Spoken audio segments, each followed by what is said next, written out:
parle de l'importance de l'environnement.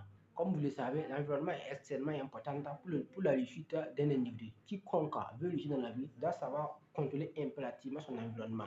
C'est pourquoi Jim Rohn avait l'habitude de dire que vous êtes la moyenne des 5 personnes que vous fréquentez. C'est-à-dire que si tu fréquentes 5 personnes qui ont une mauvaise habitude, si tu fréquentes 5 drogués, tu seras le 6e. Si tu fréquentes 5 voleurs, tu seras le 6e voleur. Peu importe, d'une manière ou d'une autre, ton environnement va déterminer ta réussite ou ton échec dans la vie. Si vous venez de me découvrir, moi c'est Adama Sawaro. Dans cette chaîne, je parle du business, de l'intelligence financière et de la technologie. Dans cette vidéo, je vais vous donner 3 endroits que vous devez éviter au maximum si vous voulez réellement avoir un avenir meilleur sur le long terme. Comme je l'ai dit au début de la vidéo, l'environnement va jouer un rôle capital dans la réussite ou dans le développement de votre vie sur le long terme, que ce soit sur le plan professionnel, sur le plan familial, sur le plan relationnel, sur le plan même spirituel. C'est comme ça. La majorité des chrétiens, leurs amis sont des chrétiens. Moi, je n'ai jamais vu un chrétien. Et puis, cela ne veut pas dire qu'il n'y a pas de chrétiens qui ont des amis musulmans. Il y en a.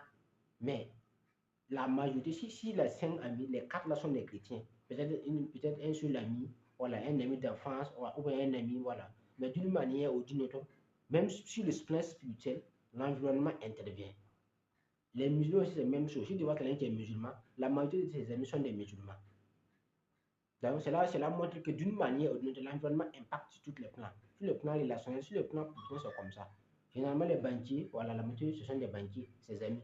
Cela ne veut pas dire qu'il n'y a pas d'autres amis, il y a des exceptions. Mais d'une manière ou d'une autre, voilà, il y a les amis même proches, même, où, voilà, ce sont des banquiers. Même chose que les politiciens, voilà, même chose que les avocats, les magistrats, même chose que les chauffeurs, voilà, peu importe. Donc, cela veut dire que peu importe ce que vous allez faire dans votre vie, l'environnement va forcément revenir, va forcément impacter d'une manière ou d'une autre.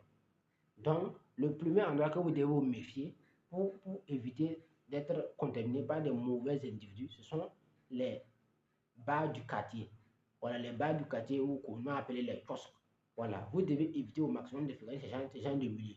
Parce que plus vous fréquentez ces gens de milieu, vous allez commencer à avoir des... Puisque comme vous le savez, et l'univers, la vie même, elle est spirituelle avant d'être physique. C'est pourquoi Nikola Tesla disait que pour avoir secret de l'univers, pensez en termes d'énergie, de fréquence et de vibration. Nous sommes des êtres vibratoires. Par conséquent, nous attirons à la fréquence où nous vibrons.